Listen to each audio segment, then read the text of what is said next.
DC படம் இப்பதான் பார்த்தேன். லோகேஷ் கனகராஜ் மிரட்டி விட்டாருன்னு தான் சொல்லணும். உண்மையிலே சொல்றேன், அவரோட ஃபர்ஸ்ட் படம் மாரி இது தெரியவே இல்லை. ஏன்னா லோகேஷ் கனகராஜ நமக்கு ஒரு டைரக்டரா தெரியும், ஆக்டரா மிரட்டி விட்டாருன்னு தான் சொல்லணும். நல்ல ஒரு ஆக்ஷன் படம் பார்க்கணும்னா கண்டிப்பா மறக்காம டிசி படத்தை போய் பாருங்க. இந்த படத்துல லோகேஷ ஹீரோனே நம்ம சொல்ல முடியாது. ஏன்னா இந்த படத்தோட மெயின் ஹீரோ அனிருத் தான்.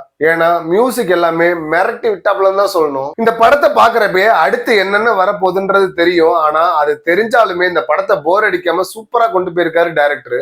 படத்தோட கதை, லோகேஷ் டீமுக்கு பெரிய ப்ராப்ளம் வருது. அந்த ப்ராப்ளத்துல இருந்து எப்படி அவங்க டீமையும் எல்லாரையும் காப்பாத்துறாரு.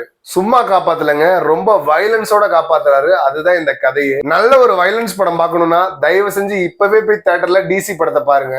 ஒவ்வொரு சீனுக்கும் கொடுத்த மியூசிக் இருக்கு பாருங்க, அனிருத் உண்மையிலே மிரட்டி விட்டாருன்னு தான் சொல்லணும். நான் என் மனசுல தோணுன உண்மையான கமெண்ட்டை நான் சொல்லிட்டேன். இந்த படத்தை நீங்க பாத்துருந்தீங்கன்னா இந்த படம் எப்படி இருக்குன்றத கமெண்ட்ல பதிவு பண்ணுங்க. இந்த மாதிரி அப்டேட்ஸ் எல்லாம் நீங்க தெரிஞ்சுக்கணும்னா மறக்காம பயோ பேஜை ஃபாலோ பண்ணிக்கோங்க.